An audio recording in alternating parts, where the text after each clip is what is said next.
ঐতিহাসিক বিজয় দান করেছি।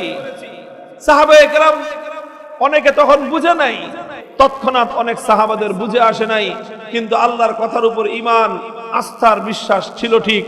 2 বছরের মাথায় সকল সাহাবায়ে কেরাম এই হুদায়বিয়ার সন্ধির যে তাৎপর্য এবং তার যে সফলতা তারা হাতে হাতে টের পেয়েছিলেন। এই জন্য সাহাবায়ে কেরাম পরবর্তী উম্মতকে লক্ষ্য করে বলতেন, আনতুম তাউদ্দুনাল ফাতহা ফাতহা মাক্কাতা ওয়া কুননা নাউদ্দুল ফাতহা ফাতহা ওয়া কুননা নাউদ ওয়া ক্বাদ কানা ফাতহু মাক্কাতা ফাতহান ওয়া কুননা নাউদ্দুল ফাতহা সুলহুল হুদায়বিয়া। সাহাবায়ে কেরাম বলতেন, হে উম্মত, তোমরা আল্লাহর নবীর জীবনের সবচেয়ে বড় বিজয় মনে করো মক্কা বিজয়কে। নবীর জীবনের সবচেয়ে বড় বিজয় মনে করো তোমরা মক্কা বিজয়কে, যে মক্কা বিজয়ের মাধ্যমে আল্লাহর নবী বাইতুল্লাহর ঘরকে, আল্লাহর ঘরকে সকল মূর্তি মুক্ত করেছিলেন। আল্লাহর ঘর থেকে 360টা মূর্তিকে তিনি ভূপাতিত করেছিলেন।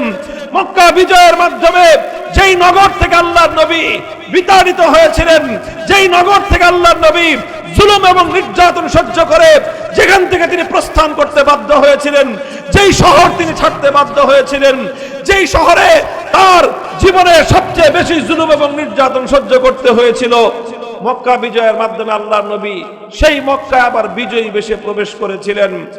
মক্কা বিজয়ের পর গোটা আরব 1 বছরের মধ্যে ইসলামের শামিয়ানার নিচে জড়ো হয়েছিল। এই জন্য সাধারণ মানুষ, সাধারণ মুসলমানরা মক্কা বিজয়টাকেই আল্লাহর নবীর জীবনের সবচেয়ে বড় বিজয় বলে আখ্যায়িত করে। কিন্তু সাহাবীগণ বলেন যে মক্কা বিজয় এটা আসলে একটা মামুলি বিজয় ছিল। মক্কা বিজয় একটা সাধারণ বিজয় ছিল। আসল বিজয় ছিল হুদায়বিয়ার সন্ধি। আসল বিজয় হুদায়বিয়ার সন্ধি কেমনে ছিল অত দীর্ঘ সূক্ষ্ম আলোচনার মঞ্চ এটা নয়। তবে এতটুকু কথা যে মক্কা বিজয়ের ভিত রচিত হয়েছিল হুদায়বিয়ার মাঠে।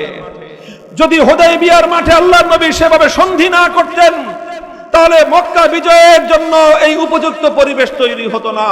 হুদায়বিয়ার সন্ধি চুক্তি হয়েছিল বলেই আল্লাহর নবী রোম সম্রাট, পারস্য সম্রাটের নিকট ইসলামের দাওয়াত পৌঁছে দিতে পেরেছিলেন। হুদায়বিয়ার সন্ধি হয়েছিল বলেই আল্লাহর নবী খায়বার বিজয় করে ইহুদিদের কবর ভেঙে দিতে পেরেছিলেন। হুদায়বিয়ার সন্ধি হয়েছিল বলেই পৃথিবীতে মুসলমানদের সবচেয়ে কঠিন শত্রু, সবচেয়ে ষড়যন্ত্রকারী শক্তি, সবচেয়ে ষড়যন্ত্রকারী ভয়াবহ মানবতার দুশমন ইহুদিদের কবর হাজার হাজার বছরের জন্য ভেঙে গুড়িয়ে দিতে পেরেছিলেন।